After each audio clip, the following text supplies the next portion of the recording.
Quand mon cheval bloque sur une poubelle, un objet insolite, intriguant, Nadal, je peux avoir l'envie de me battre contre mon cheval pour gagner contre lui, c'est-à-dire faire un passage en force.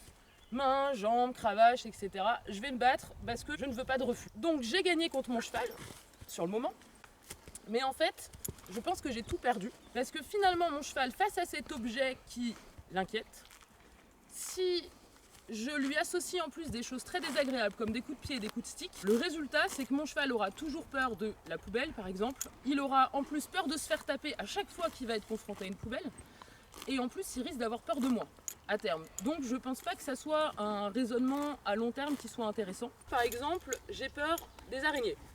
Concrètement, ma peur de l'araignée, elle n'est pas rationnelle puisque l'araignée en France, elle risque pas de me faire du mal. Le cheval, il fait pas semblant d'avoir peur.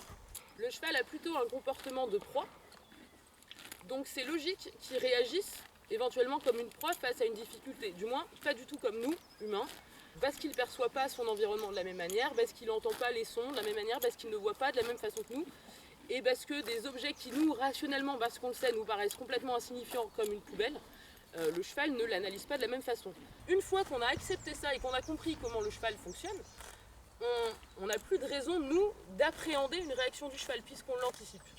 C'est vraiment pour ça que c'est important de prendre le temps quand le cheval bloque. Si on est dans cette éducation du cheval à lui créer des expériences pour qu'il puisse ensuite dépasser ses peurs, il faut vraiment prendre le temps pour le gagner.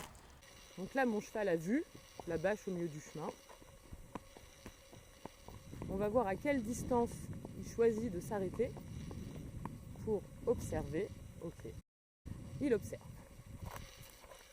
Il souffle, il recule. Ça, non. Hop là. Alors. Donc là, il a une distance de sécurité a priori raisonnable. En plus, il souffle. Donc là, ce que je peux faire, c'est le caresser, lui parler.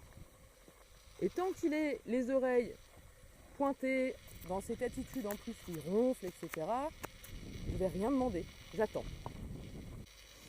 Ce qui l'inquiète, c'est que cette bâche, elle n'était pas là il y a 2 minutes et que maintenant elle y est. Donc c'est bien parce qu'il est très expressif. Je veux dire, fais attention à avoir les rênes longues, qu'il ne se sente pas coincé. Hop, ok, un pas de plus. J'attends. Non. Voilà, c'est bien.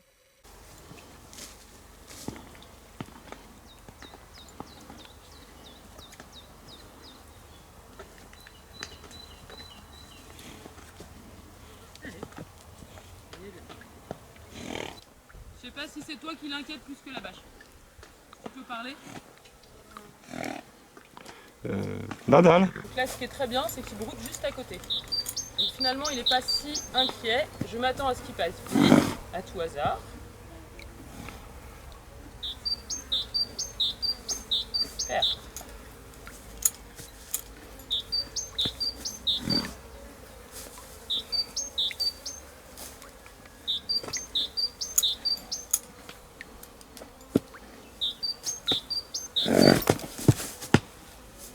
Non, on va pas dans le petit.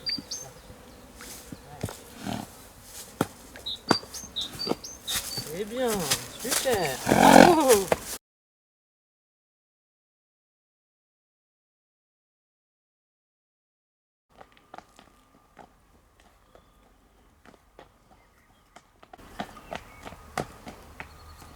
Et il passe en fait, il a pas peur.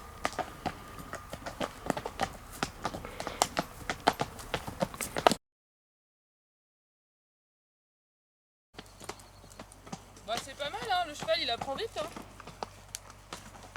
Le gros stress qu'il a eu il y a 10 minutes avec ses bâches, on lui en a remis une deuxième pour avoir une réaction, rien. Ce qui est intéressant, c'est de voir la vitesse à laquelle le cheval apprend. Et l'intérêt d'avoir un deuxième cheval, c'est justement de passer avec un autre cheval, lui enlève complètement le stress. On a vu sur son deuxième passage avec Vanda, aucun stress en tête.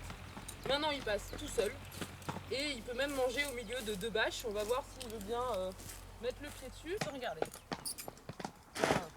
Oui. Super. Ouais.